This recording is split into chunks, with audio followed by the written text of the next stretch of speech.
जनाज़का station के करीब metro bus हादसे का शिकार हो गई है। हादसे में 8 खवातीन जख्मी हुई हैं। ऐनी शाहिदीन के मुताबिक मेट्रो बस ट्रैक पर जंगले के टूटे हुए लोहे के रॉड से टकरा गई। रॉड से टकराते ही बस बेकाबू होकर हिफाजती जंगले से जा लगी। जख्मी खवातीन को तिब्बी इमदाद के लिए म्यू अस्पताल मुंतकिल कर दिया गया है। अफसोसनाक हादसे के लिए तफसीलात के लिए बात करेंगे नुमाइंदा लाहौर न्यूज़ ज़ैनुल आबिदीन से। जी ज़ैन, आगाह कीजिए।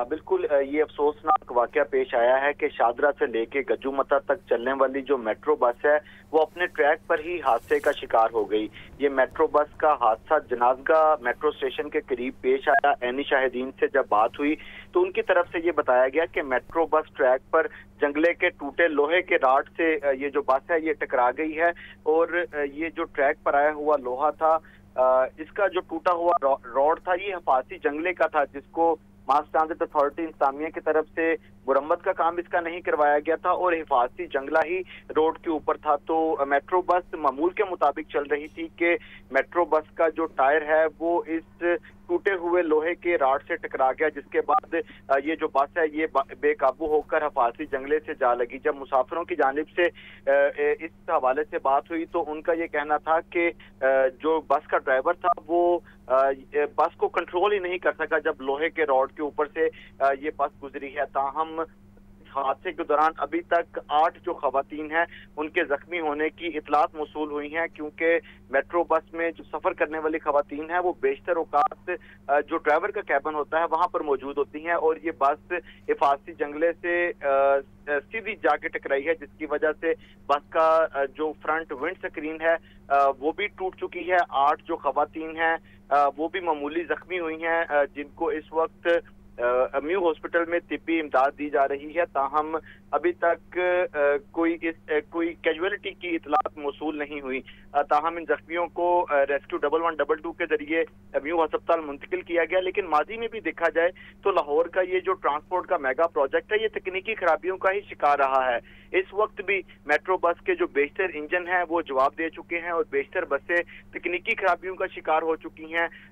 जो कॉन्ट्रैक्ट है उसके मुताबिक मेट्रो बस के ट्रैक पर 64 बसें चलाने का जो कॉन्ट्रैक्ट है वो वीडा मिर्जा कंपनी को दिया गया है, लेकिन तहकीकात में ये चीज सामने आई कि 23 बसें ऐसी हैं जो कि तकनीकी और हादसे के सबब खराब हो चुकी हैं और गुज़िश्ता 1 साल के दौरान 28 मरतबा बसें खराब होने के और हादसा के जो वाकयात हैं वो रूनुमा हो चुके हैं। लेकिन इसके बावजूद मास ट्रांजिट अथॉरिटी, निजी कंपनी वीडा मिर्जा, महकमा ट्रांसपोर्ट पंजाब और जो दीगर महकमे हैं उनकी तरफ से मेट्रो बस में रोजाना सफर करने वाले जो 1.5 लाख से ज्यादा मुसाफिर हैं उनकी हिफाजत के लिए किसी भी तरह के कोई ठीक है। बहुत शुक्रिया ज़ैनुल आबिदीन, आपने आगाह किया।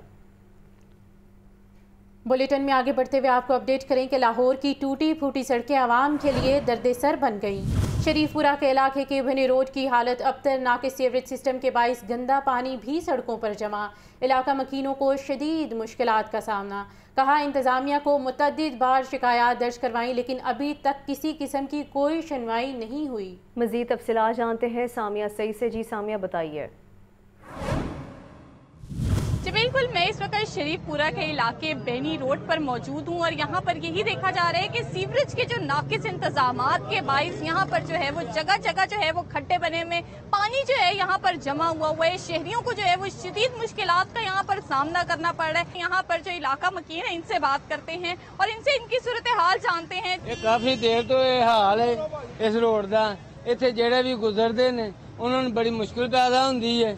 ਇੱਥੇ ਬੱਚਿਆਂ ਦੀ ਬੜਾ ਹਾਲਤ ਖਰਾਬ ਹੁੰਦੀ ਹੈ, ਜਾਂਦੇ ਸਕੂਲ ਨਾਲ ਜਾਣ ਲੱਗਿਆਂ ਉਹਨਾਂ ਦੇ ਵਿਚਾਰਿਆਂ ਦੀਆਂ ਵਰਦੀਆਂ ਖਰਾਬ ਹੋ ਜਾਂਦੀਆਂ ਨੇ। ਇਹ ਜਗ੍ਹਾ ਜਗ੍ਹਾ ਤੇ ਸੇਵਰੇ ਖਰਾਬ ਹੈ, लोगों को बड़ी तंगी है थे। बिल्कुल, आपने देखा यहाँ पर जो गरीब आदमी है वो उनकी जानिब से यही कहा जा रहा है कि सड़क की जो हालत है वो दिन ब दिन खराब होती जा रही है। यहाँ पर और शहरी मौजूद हैं, इनसे बात करते हैं। जी बताइएगा, ये जो सूरत हाल है ये कब से ऐसी देख रहे हैं आप? ये अभी 2-3 साल से ऐसे ही चल रही है। पहले उन्होंने बनवाई थी, ये सड़क बेहतर थी, अब ये सड़क दोबारा टूट गई है पानी की वजह से। ये मिलों का पानी जो बाहर आता है ना उनकी वजह से यहाँ पानी जमा हो जाता है, जिससे आस्ता आस्ता सड़क टूट जाती है। ये देखें गटर टूट गया है, इसमें 2-3 बार लोग गिरे भी हैं, जान जाने का मकसद बहुत मुश्किल बचे हैं। अब मसला ये है कि ये गटर फिर भी उधर वैसा ही पड़ा है जैसे उन्होंने बस ऊपर रख के चले गए, वो फिर खराब हो गया। जी बिल्कुल, आपने देखा कि इंतजामिया ने तमाम तर मामलात पे जो है वो मुकम्मल चुप साथ ली है और यहाँ पर यही देखा जा रहा है कि सीवरेज के जो है वो नाकिस इंतजामात हैं। जब भी बारिश होती है 2 से 3 फुट जो पानी है वो इनकी दुकानों में आ जाता है और पानी यहाँ पर जमा होने के बायस यही देखा जा रहा है कि डेंगू जो है उसके जो है वो बढ़ने का यहाँ पर खतरा भी दिखाई दे रहा है। जी शुक्रिया सामिया। निगरान वज़ीर आला पंजाब का कैदियों और जेल मुलाजमीन के लिए बड़ा रिलीफ। कैदियों को रिलीफ देने के लिए जेल में यूटिलिटी स्टोर खुल गया। मोहसिन नकवी ने कोच लग पर जेल में यूटिलिटी स्टोर का इफ्तिताह किया। इस मौके पर मोहसिन नकवी का कहना था कि पंजाब की तमाम जेलों में यूटिलिटी स्टोर्स कायम किए जाएंगे। अहम खबर है जिसके हवाले से आपको बता रहे हैं। निगरान वज़ीर आला पंजाब का कैदियों और जेल मुलाजमीन के लिए बड़ा रिलीफ। कैदियों को रिलीफ देने के लिए जेल में यूटिलिटी स्टोर खुल गया। मोहसिन नकवी ने कोच लग पर जेल में यूटिलिटी स्टोर का इफ्तिताह किया। इस मौके पर मोहसिन नकवी का कहना था कि पंजाब की तमाम जेलों में यूटिलिटी स्टोर्स कायम किए जाएंगे। लेस्को वाहगा सब डिवीजन की बिजली चोरों के खिलाफ कार्रवाई जारी है। मोमिनपुरा के इलाके से बड़े पैमाने पर बिजली चोरी पकड़ी गई। लेस्को टीम ने कनेक्शन मुनक़ता करके मीटर और ट्रांसफार्मर कब्जे में ले लिया। SDO के मुताबिक सारिफ ने बिजली चोरी करके महकमे को 1 करोड़ रुपए का नुकसान पहुँचाया। इसी पर बात करेंगे फ़हद अमीन से। जी फ़हद बताइए। वागा सब डिवीजन की जानिब से बिजली चोरों के खिलाफ आज कार्रवाई की गई है और इस मोहम्मदपुरा के इलाका से बड़े पैमाने पर बिजली चोरी की गई है। एक्शन शालीमार माजिद बशीर और SDO वागा एहसन मीर की जानिब से कार्रवाई की गई है। फैक्ट्री में जो है सॉफ्टवेयर के जरिए मीटर स्लो करके बिजली चोरी की। लेस्को की शोबा मेंट और स्टैंडिंग कमेटी ने जो है वो मीटर चेक किया और मीटर चेक करने पर पता चला कि मीटर जो है वो आहिस्ता चल रहा है और जो सारिफ है उसकी जानिब से जदीद तरीका इस्तेमाल करके सॉफ्टवेयर ये मीटर को जो है वो आहिस्ता किया गया है। लेस्को टीम ने मीटर और ट्रांसफार्मर जो है वो कब्जा में ले लिया है। SDO वागा ऐसा अमीर का कहना है कि सारिफ ने सॉफ्टवेयर के जरिए बिजली चोरी करके महकमे को जो है वो नुकसान पहुंचाया है। बिजली चोरी पर 1 करोड़ रुपए का बिल जो है वो चार्ज किया गया है, जबकि सारिफ के खिलाफ मुकदमा भी दर्ज करवा दिया गया है। जी फहद तफसीलात से आगाह कर रहे थे, शुक्रिया। लाहौर पुलिस के अनोखे कारनामे। मुलजिम हिरासत से फरार हो गया। अब थाना डिफेंस सी में चोरी के मुलजिम को सफाई पर लगा दिया। सफाई करते मुलजिम मौका देखकर फरार हो गया। पुलिस ताहाल गिरफ्तार नहीं कर सकी। पुलिस ने 4 मुलजिमों को सरिया चोरी के इल्जाम में गिरफ्तार किया था। इसी हवाले से तफसीलात जानेंगे नुमाइंदा लाहौर न्यूज़ मुजाहिद लतीफ़ से। जी मुजाहिद, आगाह कीजिए। जी बिल्कुल, डिफेंस सी पुलिस की हिरासत से सरिया चोरी के इल्जाम में मुलजिम जो है वो फरार हुआ है। मुलजिम से सी पुलिस ने 4 मुलजमान को सरिया चोरी के इल्जाम में गिरफ्तार किया था। ASI अली शेर मुलजिम से तफ्तीश कर रहा था। ASI अली शेर और थाने के मुहर्रर ने मुलजिम फैसल को थाने की सफाई पर लगाया। मुलजिम फैसल थाने की सफाई करते हुए फरार हो गया। मुलजिम को पुलिस ताहाल गिरफ्तार नहीं कर सकी है, लेकिन SHO डिफेंस सी का कहना है कि ये कम उम्र बच्चे थे जो डॉल्फिन पुलिस की जानिब से उनको गिरफ्तार करके थाने में लाया गया था, लेकिन फरार नहीं हुए हैं बल्कि इनको इनके लवाहिकीन के हवाले किया गया है। जी ठीक है, बहुत शुक्रिया मुजाहिद लतीफ़। सरकारी कॉलेजेस में मुस्तकिल प्रिंसिपल्स की तैनातियाँ। महकमा हायर एजुकेशन ने उम्मीदवारों के इंटरव्यूज़ शुरू कर दिए हैं। नंबरों के एतबार से उम्मीदवारों के नाम वज़ीर आला पंजाब को भिजवाए जाएंगे। मज़ीद तफसीलात के लिए बात करेंगे आतिफ परवेज से। जी आतिफ। सरकार जो सरकारी कॉलेजेस में मुस्तकिल प्रिंसिपल्स की तैनाती का काम जो है वो शुरू कर दिया गया है। पंजाब में इस वक्त 120 जो कॉलेजेस हैं वहाँ पर मुस्तकिल प्रिंसिपल नहीं है और उसके साथ साथ कुछ डायरेक्टर कॉलेजेस और डिप्टी डायरेक्टर कॉलेजेस की भी पोस्टें खाली पड़ी थी। ये इन पोस्टों के लिए भी इंटरव्यू शुरू किए गए हैं। हर पोस्ट के अगेंस्ट 3 मेंबरान पर एक पैनल है 3 उम्मीदवारों का और इनके इंटरव्यू किए जा रहे हैं और फिर नंबरों के एतबार से ये पैनल वज़ीर आला पंजाब को मंजूरी के लिए भिजवाए जाएंगे और स्पेशल सेक्रेटरी और दीगर जो हायर एजुकेशन डिपार्टमेंट के हुकाम हैं वो इंटरव्यू कर रहे हैं और लाहौर बोर्ड में इंटरव्यूज का सिलसिला जारी है। जी ठीक है, बहुत शुक्रिया आतिफ परवेज, आपने आगाह किया। चेयरमैन पाकिस्तान उलमा कौंसिल हाफिज मोहम्मद ताहिर महमूद अशरफी बेगमपुरा मोटर जी में प्रेस कॉन्फ्रेंस कर रहे हैं। आइए आपको बराह रास्त लिए चलते हैं। हमेशा इस बात को दोहराया है और आज फिर पाकिस्तान के उस मौक़िफ़ को मैं दोहराना चाहता हूँ कि तमाम रास्ते हिंदुस्तान के साथ मुज़ाकरात के कश्मीर के रास्ते से जाते हैं। हमारी अपील है, जो क़यादत है इस वक्त G20 ममालिक की हिंदुस्तान में और बिलखुसूस इस्लामी दुनिया की और इस्लामी ताउन तंजीम के सरबराह इस वक्त चूँकि जैसे मैंने अर्ज़ किया वो मुमलिकत सऊदी अरब है, तो लिहाजा अमीर मोहम्मद बिन सलमान इस वक्त वहाँ मौजूद हैं।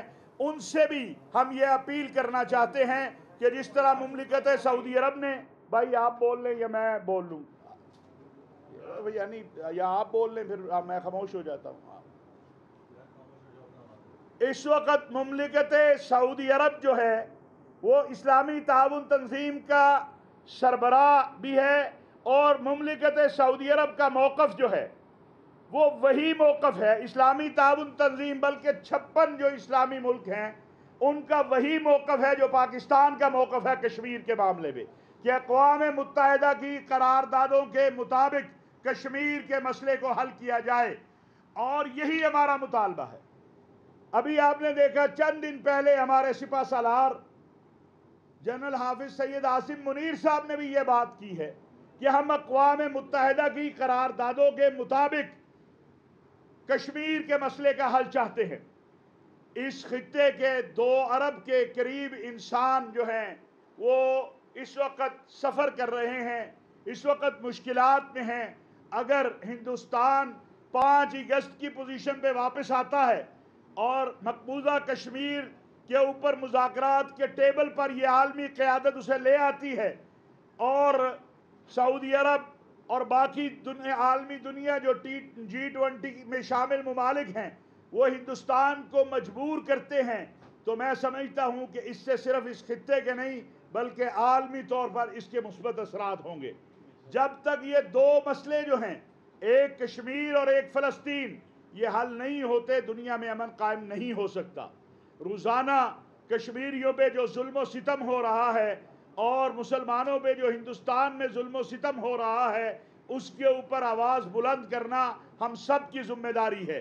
और हमारा मुतालबा बड़ा मुख्तसर सा है और वो यही है कि तमाम जो G20 ममालिक की क़यादत इस वक्त हिंदुस्तान में है वो इस तरफ तवज्जो करे और बिलखुसूस इस्लामी ताउन तंजीम के सरबराह के तौर पर मुमलिकत सऊदी अरब के वलीअहद जो कि दुनिया में कायदुस्सलाम के नाम से जाने जाते हैं, अमन के कायद के तौर पर पहचाने जाते हैं, उन्होंने ईरान अरब ममालिक के दरमियान मामलात की इस्लाह में जो किरदार अदा किया, यूक्रेन और रूस के दरमियान जो इस वक्त सूरत हाल है उसमें जो सऊदी अरब का अहम तरीन किरदार सामने आया। पिछले दिनों एक बड़ी कॉन्फ्रेंस भी उन्होंने इसके ऊपर की। इसी तरह जो दिगर मसाइल हैं इस वक्त दुनिया बिलाशुबा मजलूमीन और कश्मीर के मजलूम। आगे बढ़ते हुए आपको बताएं, वफाकी वज़ीर मज़हबी अमूर अनीक अहमद का जामिया नईमिया के दौरे के मौके पर कहना था कि तौहीन रिसालत और तौहीन कुरान को कभी बर्दाश्त नहीं किया जा सकता। तफसीलात इस रिपोर्ट में देखिए। वफाकी वज़ीर मज़हबी उमूर अनीक अहमद का जामिया नईमिया का दौरा मौलाना रागिब नईमी ने इस्तकबाल किया। मीडिया से गुफ्तगू में वफाकी वज़ीर का कहना था कि हर बड़े मदरसे में जाकर उनके मसाइल सुन रहा हूँ, हमें मसीही बरादरी का साथ देना चाहिए। हज पॉलिसी बना रहे हैं, इस साल जो अखराजात रहे उससे आगे नहीं बढ़ने देंगे। हमें इस कौम को लेकर आगे जाना है, इस कौम को मुत्तहिद करना है, इस कौम को यकसू बनाना है। हमारी मंजिल एक है, अगर रास्ते मुख्तलिफ हैं तो क्या पिछले साल का जो हज था इंशाअल्लाह इंशाअल्लाह इंशाअल्लाह उस कीमत को हम आगे नहीं बढ़ने देंगे, उससे कमी रखेंगे। इलामा रागिब हुसैन नईमी का कहना था कि वजारत मजहबी उमूर एहसन तरीके से अपना काम सरअंजाम दे रही है। मुल्क में इस वक्त कशीदा सूरत हाल है। हम ये समझते हैं कि मुल्क में इस वक्त मसलकी और सियासी मुनाफरत और कशीदगी बहुत ज़्यादा उरूज पा चुकी है, जिसको ख़त्म करने के लिए हुकूमती सतह के ऊपर और ख़ास तौर पर मजहबी मुनाफरत को ख़त्म करने के लिए वजारत मजहबी उमूर और उलमाए कराम और मशाइख़ उज़ाम का किरदार काबिल तवज्जो है। और हम ये समझते हैं कि इक़दाम किए जाने चाहिए कि जिसकी वजह से इस वक्त जो कशीदगी की फ़ज़ा है वो ख़त्म हो। वफाकी वज़ीर का मज़ीद कहना था कि हमें इल्मी इख्तलाफात भुलाकर एक कौम की हैसियत से आगे बढ़ना है। महंगाई के हवाले से बात करें और आपको बताएं कि शहर में महंगाई के पंजे मज़ीद मजबूत हो गए हैं। गंदम की फ़ी मन कीमत 4,650 से बढ़कर 4800 रुपये हो गई है। चीनी की 100 किलो की बोरी 2000 इजाफे से 18,500 रुपये मुकर्रर कर दी गई। 20 किलो आटे का थैला 100 रुपये महंगा 2800 रुपये में फ़रोख्त होने लगा। रोटी 2 रुपये इजाफे से 20 रुपये, जबकि नान 5 रुपये इजाफे से 30 रुपये में बिकने लगा। तफसीलात जानते हैं इमरान अकबर से। इमरान अकबर बताइए, इमरान अकबर से रब्ता बहाल करने की कोशिश करेंगे। अभी आपको बताएं शहर में महंगाई के पंजे मजीद मजबूत हो गए। गंदम की फ़ी मन कीमत 4,650 से बढ़कर 4,800 हो गई है। चीनी की 100 किलो की बोरी 2000 इजाफे से 18,500 मुकर्रर कर दी गई। 20 किलो आटे का थैला 100 रुपये महंगा 2800 रुपये में फ़रोख्त होने लगा है। ज़िला इंतज़ामिया चीनी की कीमत कम करने में नाकाम है। मार्केटों में चीनी 175 से 180 रुपये किलो तक बिकने लगी। शहरियों का हुकूमत से चीनी की कीमत 120 रुपये करने का मशवरा है। मज़ीद जानते हैं नुमाइंदा लाहौर न्यूज़ अब्दुल कादिर से। जी अब्दुल कादिर, आगाह कीजिए। आज बिल्कुल मार्केट में चीनी की सूरत हाल पर बात की जाए तो चीनी जो पहले 200 और 220 रुपये फ़ी किलो तक शहर के मुख्तलिफ जो है इलाकों में फ़रोख्त की जा रही थी। अब हुकूमती इक़दामात के बाद इसकी कीमतें जो हैं मुस्तहकम होने लगी हैं, कम होने लगी हैं। इस वक्त मार्केट में चीनी जो है 175 रुपये से लेकर 180 रुपये फ़ी किलो तक फ़रोख्त की जा रही है, जबकि होल सेल मार्केट में भी चीनी की कीमतें जो हैं बतदरीज अब कम होती जा रही हैं। लेकिन शहरी जो हैं वो अब भी जो है वो इस उम्मीद में है कि चीनी जो है वो अपनी असल कीमत यानी कि 120-110 रुपये की सतह पर पहुंच जाएगी, क्योंकि जिस तरह चीनी की कीमतों में गुज़िश्ता 2 से 3 दिनों में कमी हुई है, उसी तरह जो है वो अगर ये कमी का सिलसिला जारी रहा तो जो कीमतें हैं वो मज़ीद जो है वो कम सतह पर आ जाएंगी। हमारे साथ एक शहरी मौजूद है, इनसे बात करते हैं। जी आप बताइएगा कि चीनी जो है उसके ऊपर क्या कहेंगे, क्योंकि अब तो 180-175 रुपये तक पहुँच गई है। वही चीनी थी जो 200-220 रुपये में फ़रोख्त होती 220 रुपये में मिल रही थी, 180 पे आई है। लेकिन ये 100-110 से ऊपर गई है, ये यहीं से 180 से तो नहीं ना गई, इसको और मज़ीद नीचे आना चाहिए। 100-110 रुपये में आनी चाहिए। चीनी तो अभी भी 60-70 रुपये महंगी है, जहाँ पे पहले रेट था वहाँ तक तो लाने चाहिए। अच्छा कर रहे हैं, काम तो कर रहे हैं, नीचे ला तो रहे हैं चीनी, लेकिन अभी और आनी चाहिए। 100-110 के करीब तकरीबन होनी चाहिए। आज बिल्कुल आपने जो है वो शहरी की गुफ्तगू सुनी, इनका कहना है कि हुकूमती इक़दामात से चीनी की कीमतों में कमी तो हुई है। ये अहसन इक़दामात है जिसकी वजह से चीनी 200-220 रुपये की बुलंद तरीन सतह पर पहुँच चुकी थी, लेकिन अब जो है वो 175-180 रुपये फ़ी किलो तक परचून मार्केट में जो है चीनी की फ़रोख्त की जा रही है। लेकिन शहरी यही डिमांड कर रहे हैं कि चीनी की कीमतें जो है मज़ीद कम होनी चाहिए, क्योंकि 110 से 120 रुपये फ़ी किलो में मिलने वाली चीनी जो है वो अब भी 180 रुपये की सतह पर ही पहुँची है।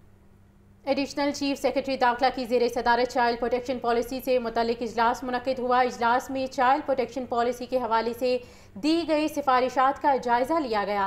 इजलास में chairperson child protection, special secretary दाखिला, एडिशनल सेक्रेटरी दाखिला ने शिरकत की। अहम खबर है जिसके हवाले से आपको बता रहे हैं। एडिशनल चीफ सेक्रेटरी दाखिला की ज़ेर सदारत चाइल्ड प्रोटेक्शन पॉलिसी से मुतल्लिक इजलास हुआ है। इसी पर बात करेंगे सामिया सईद से। जी सामिया, बताइए।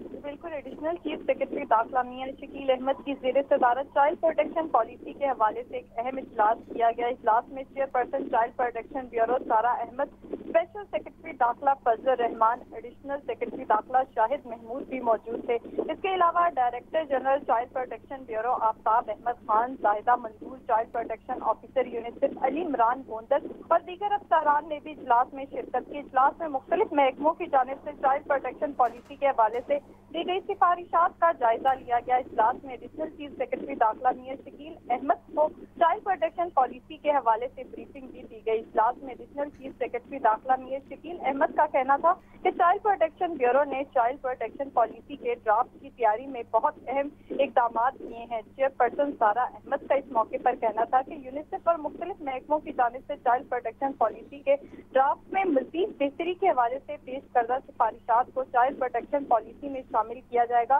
बच्चों के हकूक और इनके तहफ़्फ़ुज़ात के लिए सूबे में चाइल्ड प्रोटेक्शन पॉलिसी का नफाज बहुत जरूरी है। एडिशनल चीफ सेक्रेटरी दाखिला शकील अहमद। जी सामिया, तफसीलात बताने के लिए शुक्रिया। खबर शामिल करें। Government college of technology printing and graphic art Allama Iqbal town में तकरीब। टेफ्टा और निजी शोबे के ताउन से प्रिंटिंग कोर्स मुकम्मल करने वाले तलबा में सर्टिफिकेट और जॉब लेटर तकसीम किए गए। तकरीब के अख्ताम पर चेयरमैन टेफ्टा साजिद खोकर ने कॉलेज में पौधा भी लगाया। मज़ीद तफसीलात जानेंगे आतिफ परवेज़ से। जी आतिफ। हाँ जी बिल्कुल, टेफ्टा की जानिब से इंडस्ट्री और एकेडमिया का जो लिंकेजेस है उसको डेवलप करने का सिलसिला शुरू किया गया है। पहले मरहले में ऑफसेट जो मशीन है वहाँ पर बच्चों को तरबियत और नौकरी दिलवाई जा रही है और आज अपॉइंटमेंट लेटर जो हैं वो तलबा में तकसीम किए गए हैं और इस मंसूबे को ऐसे आगे कैसे बढ़ाया जाएगा ये जानते हैं CEO टेफ्टा अहमद शहजाद खावर। अहमद साहब बताइएगा। सबसे पहले तो ये कि इंडस्ट्री एकेडमिया लिंकेज के तहत हमने 6 माह पहले इसका आगाज़ किया था और आज हमने इंडस्ट्री की रिक्वायरमेंट पूरी करते हुए तकरीबन को 21 बच्चों को ट्रेन कर दिया है और उनको ना सिर्फ ट्रेन किया बल्कि उनकी जॉब के अपॉइंटमेंट लेटर्स भी आज उनको थमा दिए गए हैं। तो मैं शुक्रगुजार हूँ ब्रिगेडियर मोहम्मद साजिद खोखर साहब का, 17 इम्तियाज़ मिलिट्री जो चेयरमैन टेफ्टा हैं, जिन्होंने आज इस महफिल को रौनक बख्शी और बच्चों में सर्टिफिकेट तकसीम किए। मज़ीद उन्होंने एम्फेसाइज़ किया कि यहाँ पे एक सेंटर ऑफ एक्सीलेंस भी बनने जा रहा है प्रिंटिंग एंड ग्राफिक आर्ट्स में, जो कि पंजाब का वाहद सेंटर ऑफ एक्सीलेंस होगा। मोस्ट मॉडर्न मशीनरी होगी, मोस्ट मॉडर्न लैब्स होंगी उसके अंदर और हम अपने बच्चों को ना सिर्फ एक्यूप करेंगे बल्कि फ़ॉरेन लेवल के ऊपर बच्चों को बाहर भेजने के लिए भी हम तैयार करेंगे, जो कि पाकिस्तान की रिमिटेंसेस में एक मेजर रोल प्ले करेंगे। तो ये इदारा बड़ी अहमियत का हामिल है, सेंटर ऑफ एक्सीलेंस बनने जा रहा है और यहाँ के इदारा का जो प्रिंटिंग एंड ग्राफिक आर्ट्स है, कोई भी इंडस्ट्री इसके बगैर रन नहीं कर सकती। ये एक बेसिक है। कोई भी चीज़ पैकिंग में जानी है, चाहे वो पैकिंग किसी भी चीज़ की हो, सो प्रिंटिंग एंड ग्राफिक आर्ट्स का बुनियादी एक रोल है पूरी इंडस्ट्री के अंदर, इसीलिए हमने इसको इंतहाई अहमियत दी और जहाँ पे सेंटर ऑफ एक्सीलेंस बनाने जा रहे हैं। बिल्कुल, अहमद शहजाद खावर बता रहे थे कि इस अदारे को सेंटर ऑफ एक्सीलेंस बनाया जा रहा है और ये अदारा जो है प्रिंटिंग एंड ग्राफिक्स के हवाले से सेंटर ऑफ एक्सीलेंस होगा। इसमें जदीद मशीनरी जो है लाई जाएगी और इसके साथ साथ यहाँ पर तलबा को जदीद जो महारतें हैं वो दी जाएंगी। जी शुक्रिया आतिफ परवेज़।